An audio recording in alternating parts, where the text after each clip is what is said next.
Hey everybody, Mike here. I wanted to give you my thoughts on this Milwaukee 18-volt reciprocating saw that I've been using off and on for about the past year now. I've had the chance to use both DeWalt and Milwaukee tools somewhat extensively, so I've kind of been doing a comparison over the last year as to what there might be to offer in the Milwaukee lineup that I might be missing out on. So I've always kind of been team DeWalt most of my adult life. I'm still completely happy with the DeWalt stuff. The Milwaukee stuff's been enticing me a lot more here recently, so I wanted to give some of this stuff a shot and see what I thought. So this Milwaukee Sawzall is model number 2821-20. I would dare to say that this is one of the more rugged Sawzalls in their lineup of the tools they have to offer. This thing's built like a tank. It's got a real nice rubber grip here on the front of the handle to hold on to, and the vibration on this thing is far less than some of the other models I've used over the years. They've really done a real good job with this in terms of hand fatigue when you're operating it. I really like on this one that you feed the battery in from the back. I feel like that makes more sense than feeding them in from the front, but that could just be personal preference too, depending on the user. Now on the handle here, you've got your trigger lock like most every model has these days. Now something really cool that my DeWalt doesn't have, and it may just be that I've had my DeWalt for some years, this one here has got a light on the front. My DeWalt does not have. That's actually pretty cool, and it does a pretty good job of lighting up your material in front of you, especially if you're trying to see a line you drew on the board and maybe you're working in a low light setting. Blade lock here is on the side. It's in a nice protected area where you're not going to have to worry about damaging that. You slide that thing up, then you slide in your blade here. That's all locked in place. The other neat feature here is when you push down on these two buttons here on the side, it'll drop this blade guard here up or down, depending on where you need it. So if you've got something that needs a real short cut and you don't need all your blade exposed, you can run this up or down. The other nice thing too is if you're always running it down and you're cutting the same thing over and over, this blade is right here where the drawl is. That blade is going to become the worn spot, but all this blade up here has not been used. You may have a bad section in the blade, but you've still got a lot of use up here. If you run this blade guide up, like so, now you can use that part of the blade. This part of the blade's already dull. It gives you the opportunity to get a little bit more life out of your blade before you throw that blade away. I thought that was pretty neat. I know my DeWalt doesn't have that. Like I said, I'll have to check and see if they have it on the newer models. That right there is gold in my opinion. You've also got this hook here on the side that slaps open. It's got two different locking positions here. So if you're up working a loft and you need to hang that from a 2x4 or something like that, or from your belt, you've got the option to do so there, or you can run it like this as well. That way you can set this thing down without having to worry about it fall, or set it on the side of your ladder. So I feel like they've kind of really thought of everything on this model here. What's the point of showing you a tool without showing you how it works? So let's go ahead and throw a 2x4 down on the table. I'll run through that real fast with the wood saw blade, and then I'll swap over and do a section of metal for you. You can see how this thing works real fast. The first thing I'll show you here is cut through this 2x4. I just so happen this is the longest blade I had available to me at the moment, so I'll slide this in there. Now I don't need all that blade like I said, so let's move that blade guard up to its highest position, which in this case I'm going to put it at the max. So now your blade is set up ready to go.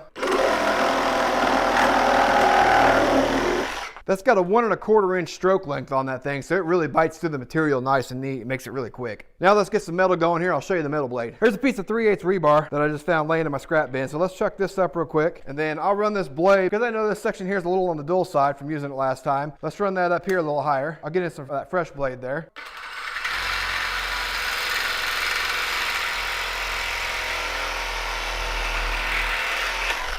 So you can see how handy it is being able to run that blade up and down, where you can really get in where your sharp part of your blade is, or if you need that depth not to go and puncture something on this side of what you're working on. Hopefully that kind of gave you an inside look as to what this tool is capable of doing and some of the key features that it's got to offer. So if you already got a few tools in the Milwaukee lineup, this might be the next best thing for you to add on. Or if you're just looking for a good Sawzall, check out this 18-volt Milwaukee reciprocating saw. I believe it'll fit the bill for you. I know so far I haven't had any complaints with it.